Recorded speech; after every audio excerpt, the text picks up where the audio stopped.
আমাদের এই সরকারের প্রধান উপদেষ্টা ডক্টর মোহাম্মদ ইউনূসের প্রতি আমাদের সম্মান, ভালোবাসা, শ্রদ্ধা আছে। তার প্রতি আমাদের আস্থা বিশ্বাসের ঘাটতি তৈরি হয় নাই।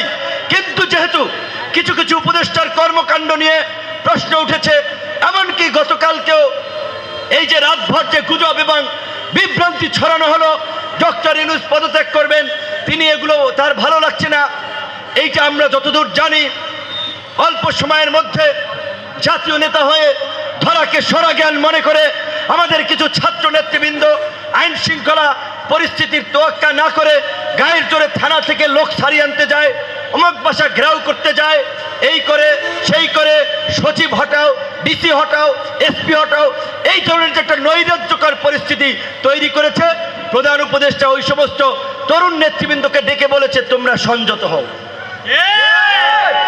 যেই জাতীয় ঐক্য এবং সংহতির মধ্য দিয়ে এই অন্তর্বর্তীকালীন সরকার গঠিত হয়েছে, সেখানে এই কতিপয় ছাত্র যুবক তরুণরা জাতীয় ঐক্য এবং সংহতির বিনষ্ট করে নানান ধরনের বক্তব্য এবং কর্মকাণ্ডের মাধ্যমে একটি বিভাজন তৈরি করছে, বিদ্বেষ ছড়াচ্ছে। জামাত রাজাকার, অমুকে বাংলা স্যার, অমুক দল, এই করে এই সমস্ত একটা বিভ্রান্তিকর পরিস্থিতি তৈরি করেছে, যার ফলে রাজনীতির মাঠ কিছুটা উত্তপ্ত হয়েছে। বিশেষ করে ঢাকা মহানগর দক্ষিণের মেয়র আদালত ঘোষণা করেছে ইশরাক হোসেনকে। সেটি যখন এই এনসিপির নেতা ছাত্র উপদেষ্টা আসিফ যখন ইশরাককে বসতে দেবে না, এখন বিএনপি একটা বড় দল, তাদের যদি আদালত রায় দেয়, সরকারের একজন উপদেষ্টা যদি সেটার বিরুদ্ধে যায়, সেটা তো বিএনপি মেনে নেবে না। যার ফলে ঢাকায় কয়েকদিন ব্যাপী আন্দোলন হয়েছে। তাহলে এই পরিস্থিতিটা কে তৈরি করলো? এই নাবালক পোলাপান, এই উপদেষ্টা।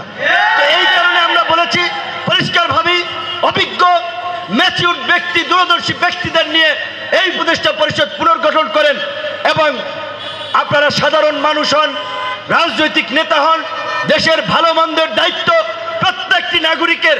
এই জুলাইয়ে শেখ হাসিনাকে উৎখাত করার শক্তি কারো বাপের ছিল না, কোনো ছাত্র নেতা, কোনো দলের ছিল না, যদি এই দেশের আম জনতা রাজপথে না নেমে আসতো। কিন্তু এখন যদি কথা বলি তাহলে কি দোষ হইবে?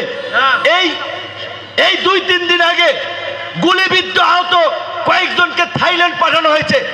তার জীবনটা শেষ করে এই 9 মাস পরে তাকে চিকিৎসার জন্য পাঠানো হয়েছে। তাকে কেন 9 মাস পরে চিকিৎসার জন্য পাঠানো হলো? কেন তাকে প্রথম 1 মাসেই পাঠানো হলো না? কয়টা ছেলে আহত ছিল? যদি 100 ছেলের পেছনে 1 কোটি করে টাকা খরচ যেত, 100 কোটি টাকা। আরে ভাই, এই রাষ্ট্রের হাসিনার আমলে ওই বসুন্ধরা হাজার হাজার কোটি টাকা লুটপাট করে পাচার করেছে। ওই সালমানে রহমান একাই 36,000 কোটি টাকা পাচার করেছে। ওই পিকে হালদার একাই 10,000 কোটি টাকা পাচার করেছে। আর আজকে যাদের রক্তের বিনিময়ে জুলাই, যাদের রক্তের বিনিময়ে আজকে আমরা এই নির্বিঘ্নে সভা সমাবেশ করতে পারছি, আজকে যদি হাসিনার পতন না হতো, এই সভা সমাবেশ আমরা এইভাবে করতে পারতাম? ছাত্রলীগ, যুবলীগ, পান্ডা লীগ, ঝান্ডা লীগ এসে ঝামেলা করতো, পুলিশকে দিয়ে বলতো অনুমতি নাই, গ্রেপ্তার করে গাড়িতে তুলতো। এই কৃতজ্ঞতা তো এই মানুষের প্রতি আমাদের স্বীকার করতে হবে। কাজী এই জুলাই বিপ্লব নিয়ে ধান্দাবাজি, চেতনাবাজির রাজনীতি করবেন না।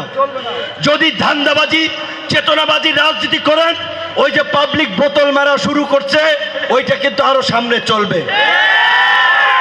আমরা ডক্টর মোহাম্মদ ইউনূসকে বলবো, আপনি যদি কোনো সমস্যা বোধ করেন, আপনি যদি রাষ্ট্র পরিচালনায় কোনো চ্যালেঞ্জ বোধ করেন, সমস্ত রাজনৈতিক দলের শীর্ষ নেতৃবৃন্দকে আপনি ডাকেন, তাদের সাথে খোলামেলা আলোচনা করেন।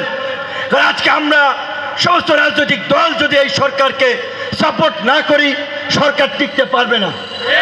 তো আমরা তো সবাই রেডি, আমরা সবাই রেডি আপনাকে সহযোগিতা করার জন্য।